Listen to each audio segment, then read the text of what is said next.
যদি সরকার চায় তারা এটিকে বাতিল করতে পারে এবং চুক্তিটি সংসদে আনা হোক। এটি পয়েন্ট অফ অর্ডার হিসেবে গ্রহণ করতে পারছি না বলে দুঃখিত। একটি অনির্বাচিত সরকার এই ধরনের চুক্তি স্বাক্ষর করতে পারে না এবং এই চুক্তিতে অনেকগুলো ক্লজ আছে যেটা বাংলাদেশের স্বার্থ বিরোধী। মাননীয় সদস্য উমিন ফারহানা, আপনি কি পয়েন্ট অফ অর্ডারে দাঁড়িয়েছেন? মার্কিন রাষ্ট্রদূত আমাদের আমেরিকার সঙ্গে যে বাণিজ্য চুক্তি হয়েছে সেই বিষয়ে তিনি বেশ কিছু কথা বলেছেন।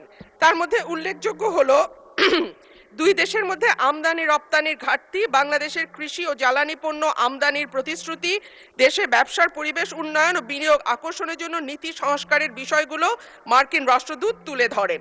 মাননীয় স্পিকার, সেখানে মার্কিন রাষ্ট্রদূত আরেকটি বিষয় আমাদের মনোযোগ আকর্ষণ করে বলেছেন যে দুই দেশের মধ্যে বাংলাদেশ থেকে যে পরিমাণ পণ্য আমরা রপ্তানি করি, আমেরিকা থেকে সে পরিমাণ পণ্য আমরা আমদানি করি না এবং যে কারণে একটা বাণিজ্য ঘাটতি তৈরি হয়েছে বিরাট, এবং এই বাণিজ্য ঘাটতি পূরণের লক্ষ্যে বাণিজ্য চুক্তি হয়েছে। কিন্তু মাননীয় স্পিকার, আমরা জানি যে 12ই ফেব্রুয়ারি আমাদের জাতীয় নির্বাচনের ঠিক 3 দিন আগে 9ই ফেব্রুয়ারি এই চুক্তিটি স্বাক্ষরিত হয় এবং তখন বাংলাদেশের যারা সুশীল সমাজ আছেন, থিঙ্ক ট্যাঙ্ক আছেন, তারা বারবার বলেছেন যে একটি অনির্বাচিত সরকার এই ধরনের চুক্তি স্বাক্ষর করতে পারে না এবং এই চুক্তিতে অনেকগুলো ক্লজ আছে যেটা বাংলাদেশের স্বার্থ বিরোধী। সুতরাং নির্বাচনের পরে যখন একটি নির্বাচিত সরকার আসবে তখন যেন এই চুক্তিটি স্বাক্ষরিত হয়।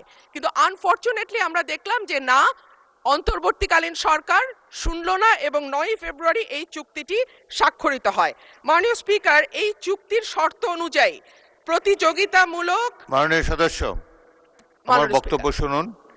এটি কোনো পয়েন্ট অফ অর্ডার হলো না। 301 বিধিতে আপনি পড়লে দেখতে পাবেন যে পয়েন্ট অফ অর্ডার সংসদে চলমান বিষয়ের উপরে হতে হয় কিংবা সংসদ কাজে শৃঙ্খলা রক্ষার জন্য হতে হয়।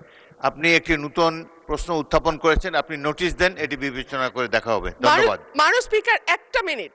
মাননীয় স্পিকার, এই চুক্তিটি 60 দিনের মধ্যে যদি সরকার চায় তারা এটিকে বাতিল করতে পারে এবং চুক্তিটি সংসদে আনা হোক। এটি পয়েন্ট অফ অর্ডার হিসেবে গ্রহণ করতে পারছি না বলে দুঃখিত।